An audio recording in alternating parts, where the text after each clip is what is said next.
রং যেন মোর মর্মে লাগে, আমার সকল কর্মে লাগে।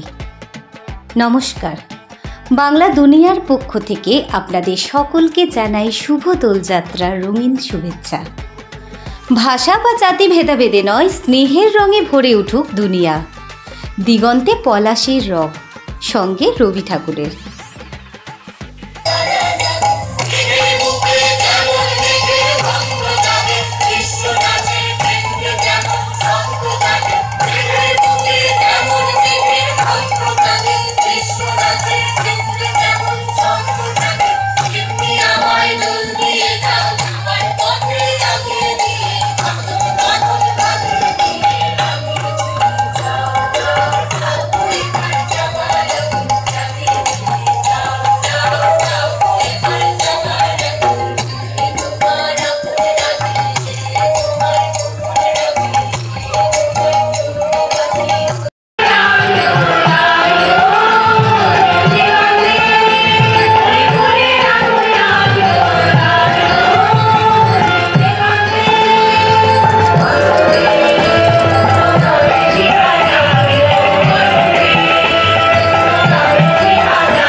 বসন্ত জাগ্রত দ্বারে, আবার রঙে বসন্তকে বরণ করে নেওয়ার পালা, সঙ্গে নাচে গানে রাঙিয়ে দেওয়ার দিন।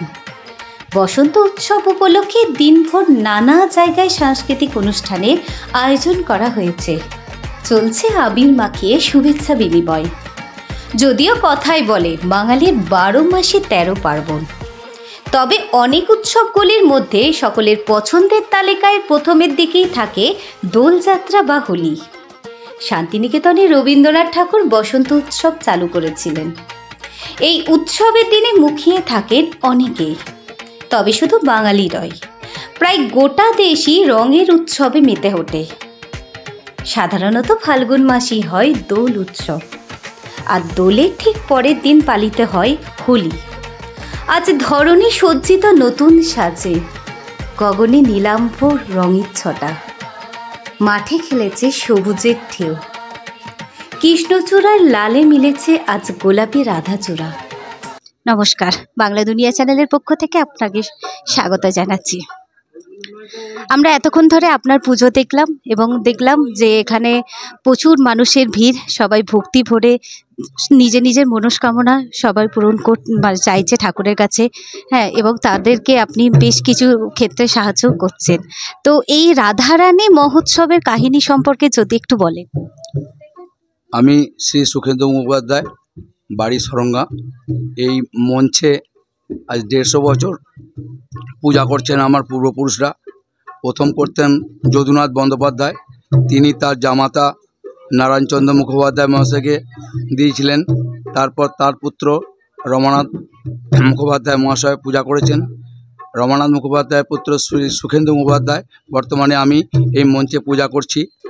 এই পূজার কাহিনী সম্বন্ধে বলতে গেলে অনেক কিছুই আছে। এখানে এই কুলে কায়স্থ পল্লীতে একবার খুবই মহামারী শুরু হয়েছিল। সেই মহামারীকে ঠান্ডা করার জন্য এখানে একটি পঞ্চমুণ্ডির আসন তৈরি করা হয়। সেই আসন থেকে মা রাধারানীর নাম শুরু হয়েছে, আজ পর্যন্ত সেই নাম চলে আসছে। কুলে সরকার পাড়ার মহৎ উৎসব হচ্ছে এই রাধারানীর দোল। যে যেখানেই থাকুক এই দোল উপলক্ষে সকলেই এসে এখানে হাজির হন। এই উৎসব কতদিন ধরে চলে? এই উৎসব 24 প্রহর অর্থাৎ 3 দিন তো হয়, চতুর্থ দিন ধুলোট হয়। আবার কোনো কোনো বছর এখানকার কোনো মানুষের যদি কোনো মঙ্গল হয়ে থাকে তিনি দোল দেন। দোল দেয়া বলতে দোলের যে খরচা, নাম থেকে শুরু করে একবারে সন্ধ্যা আরতি পর্যন্ত, কীর্তনিয়ার পর্যন্ত পয়সা তিনি দেন। অতএব 3 দিনটা 5 দিনও হতে পারে, 7 দিন হতে পারে। আমি আমার জীবনে এখানে দেখেছি 7 দিন পর্যন্ত দোল হতে। আমি এই পুজোর সাথে সামিল থেকে একটা জিনিস দেখলাম যে আপনি দেবীর পায়ে আবির ছড়ালেন। তাহলে এখানে কি এই নীতি প্রযোজ্য যে মায়ের পায়ে আগে আবির দেওয়া হবে, তারপর সবাই খেলবে? হ্যাঁ, আবির দেওয়া হয় মায়ের পায়ে। এখন পূজা শেষে দেওয়া হলো, আবার সন্ধ্যা আরতির সময় মায়ের পায়ে আবির দেওয়া হবে, আরতির সময় তো আবির দেওয়া হবে। অসংখ্য ধন্যবাদ আপনাকে।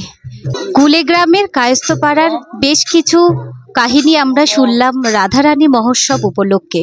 এখানে মহামারীর পর থেকে এই দেবীর আরাধনা হয়ে আসছে। সেই মুহূর্তের কিছু ছবি আমরা, এই উৎসবের কিছু ছবি বাংলা দুনিয়া চ্যানেলে ফুটিয়ে তোলার চেষ্টা করব। নমস্কার, সঙ্গে থাকুন, সাথে থাকুন। কুলেগ্রামের মহোৎসব হচ্ছে রাধারানী উৎসব। সেই রাধারানী উৎসবের কিছু মুহূর্ত আপনাদের সামনে তুলে ধরার চেষ্টা করলাম।